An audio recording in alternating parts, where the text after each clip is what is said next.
Hey everybody, my name is Wyatt and I'm Ferda Tunes, and today we got another discography ranking, worst to best. I said I've been wanting to do a lot of these throughout this year, and there's so many artists I want to get through. So this is only my second one of these videos, but I've been so excited to do this one. Today we are ranking Slowdive's discography, an English shoegaze dream poppy band that's been around for decades but really thrived in the 90s. And from what I've read, their music wasn't even a huge success back then. They had a fairly turbulent run up until 1995, and then their label dropped them and they broke up. But their audience only grew in the years to follow, and boy did it grow. Especially with the internet age, they just got a huge cult following, and thankfully people realized that they're not a band to count out, especially when it comes to shoegazing. But that is more than enough introduction for this very obviously established band. Let's get into their discography. I do have to mention first, I will not be including the Outside Your Room EP in this, mainly because it has two of their biggest hits on the EP that went on their big album. And it's not really readily available as an EP. All of the songs, they kind of just worked into compilation albums, so I felt it was a fair one to just kind of leave out. Also, no compilation albums. All studio releases, let's go. Slowdive, diving in. The band's debut EP is most notable for their self-titled song, the song called Slowdive. It's a pretty great introduction to their sound, but I wouldn't say it's the most impressive place to start. If you haven't heard them before, diving into this is not going to give you the strongest impression in my eyes. It's still really solid, and that first song should be a very important part of the band's catalog. I just think the instrumentation and production just wasn't all the way there yet. Evelyn 1 and 2 are pretty solid too, but they just drag out way too much for me, especially the second one. It almost becomes painfully boring. So not too much else to say here. The first song is essential, and it was a good enough start for the band. The Morning Rise EP just feels like the most basic release in their discography. It's not a terrible thing because it's very short. There's only 3 songs and it clocks in at just 15 minutes, but the tracklist is as varied as it can possibly be, right? Each song just at their core feeling like just solid Slowdive songs, especially the first 2. I was surprised at how much I came back to them. It shows a ton towards their consistency as a band, but I just don't think it sticks out much in their discography for good or bad. If you enjoy their sound, I don't see a reason why you wouldn't enjoy Morning Rise. Holding Our Breath, featuring the first single off of their debut album, Catch the Breeze. The intro to this EP is obviously pretty phenomenal. Their soundscapes are just overall a lot stronger on here and just leave a much more memorable impression. Especially Shine, one of the most standout tracks amongst all the EPs. I definitely wouldn't miss that one. And even Golden Hair just adds a lot of character to the EP just for it being a Syd Barrett cover. It makes the EP just that much more intriguing, and it has a really great outro too. It's just a great EP. 5 was the band's first venture into electronic music that they would really dive into later in their career. It's surprisingly pretty great stuff. It sounds kind of like most ambient techno that was coming out around that time in the 90s. Even the first 2 tracks sound like directly inspired by Selected Ambient Works, Aphex Twin, if you know, you know. I was really pleasantly surprised when I returned to these tracks over and over and over again, and they're just so perfectly mixed, so lush, so meditative. But this just slightly takes the edge as their best EP in my eyes for being such a odd left turn, especially for this EP coming out the same year as their second album. It was just such a quick and sudden change of sound, and I really think it worked out well for them, especially on this EP. So I just gotta commend it for that. As an ambient techno project, it's nothing life-changing, but it's just really simple stuff, you know? Hits the ears nice, it's smooth, everything's mixed to perfection. All of their EPs are pretty dope stuff and more than interesting, especially if you're a fan of the band. But obviously, I think most people clicked on this video to see the album ranking. Let's the fuck go.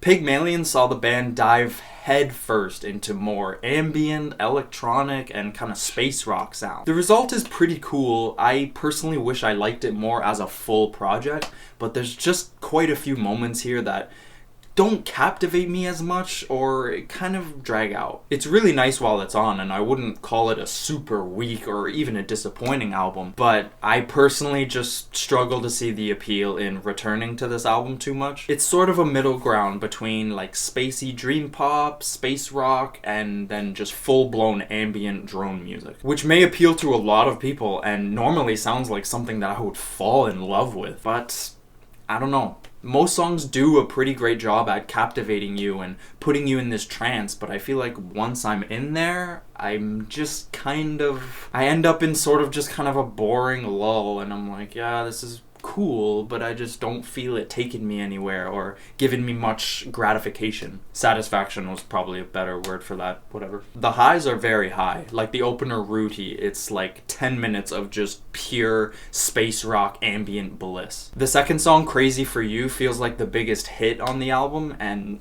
I don't know why, it's like one of my least favorite in their whole discography. I do really enjoy how the album ends. I think the last two tracks are two of the most interesting in the band's catalog. And while some of the EPs were definitely more consistent than this album, I can mostly just chalk that up to them being a trillion times shorter. And as a whole, this album isn't nearly weak enough for me to put an EP over it. Again, it's not a terribly weak album or anything. In terms of the band's sound, it's extremely adventurous and intriguing, but still, it's definitely their weirdest release, and I just think the tracklist is pretty spotty. Even still, at this point the band was just so good with soundscapes that it's still a very immersive and interesting listen, but I just don't think it stands out too much outside of their discography. Only 1 week after releasing Pygmalion, Slowdive's record label dropped them and they broke up. So yeah, Slowdive just vanished in the middle of the 90s, and for well over 20 years we didn't really hear anything from them. And then, boom, self-titled album, it's out. What? The overall feel of the music on here is very blissful, and aside from maybe 1 or 2 tracks, it's very spacious. I think they took on a bit more traditional dream pop and space rock themes and kind of seamlessly blended it into their trademark shoegaze sound, and it brings just a very uplifting, serene, almost triumphant feel to most of the songs on here. I think the first half of the album is basically flawless and features the band's strongest songwriting to date. In comparison to their other albums, I feel like these songs are more recognizable for their catchiness and progression, and again, just songwriting, more than just atmosphere and just kind of the wall of sound. Not that that was the only appeal in their music before, not at all, but I just feel like these songs feel a lot more clean cut and smooth than some of the more noisier shoegaze, again, soundscapes that they would work with. So this didn't seem to be like the giant monumental splash and return to form and like the fucking best album ever. But I seriously cannot praise this album enough for just being, at its bare bones, just being amazing songwriting, fantastic instrumentation, and just being such a serene and smooth escape from everything. This album battled for the number 2 spot so much. It changed so many times, really. They were so unbelievably close, and the highs on here almost gave it that number 2 spot because they are very high. But consistency is a very big factor for me when doing these, so yeah, the band's debut album just slightly edges over their big return album. This isn't an absolute showstopper in terms of all music, but I feel like this album cannot be forgotten, and it should remain an essential listen for anyone getting into shoegaze and dream pop. And why is that so? It's just a perfect example of shoegaze and dream pop. My first few listens to this album, I noticed it kind of just washing over me and not really falling into the background, but just kind of becoming wallpaper music. I couldn't really focus in and get into the intricate details of the soundscapes, and it just felt a bit more like I was listening to just kind of sound walls just crash against my ears. It's great shit, you know, and I enjoyed it. It's not like I didn't like it on my first listen, but there just wasn't anything that really stuck out to me or blew me away. But I feel like that's where this album thrives. It's extremely low-key, and some songs are as subtle as shoegaze can get. But what really leaves an impact for me on this album is the captivating emotion that is soaked into literally every sound on every song. Again, it's not the most mind-blowing, unique, or creative, or out-there album, but in terms of shoegaze and dream pop, it remains just a staple and just a perfect example of kind of the bare bones of the genre. Again, the emotion is a really sweet treat to this album that I didn't come around to at first, and honestly it took quite a while for me to realize how emotionally potent it all is. But man, those sound walls, those reverby guitars, those soundscapes, like I don't really know what else to call them. I feel stupid now, but my god, like it is headphone candy. Such a fantastic debut album, and again, just one that I think should not be forgotten about.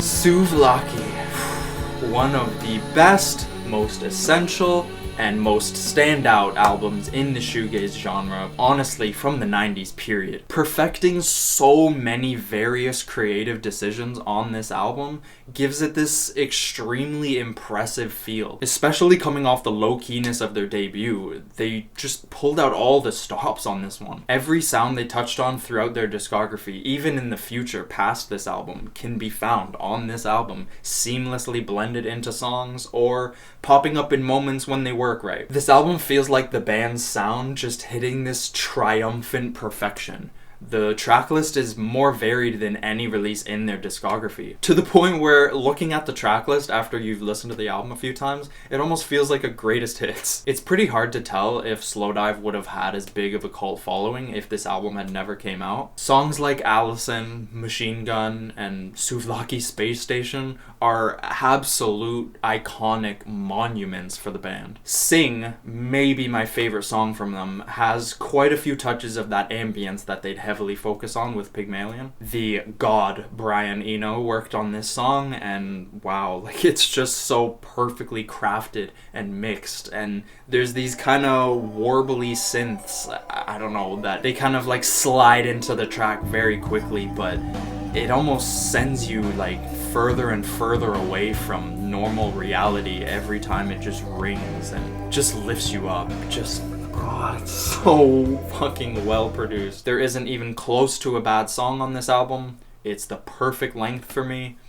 It's Slowdive's magnum opus. I'll say it again, one of the best and most essential albums in the shoegaze genre. Top 3 for sure from what I've heard. I haven't heard that much, to be fair. But honestly, I might argue this album is a better introduction to shoegaze than Loveless by My Bloody Valentine, which is kind of, if you don't know, I guess that is the magnum opus for that is the shoegaze album, right? And I think I've said enough. I could go into super intricate details about every song. This is definitely an album I could talk about for hours, but I really think it's just better experienced for your own ears. I'm telling you, man, on a late night tip, just let those soundscapes just take your ears to new dimensions, and my god, I promise you will transcend. Or I'm just a big fan of this band.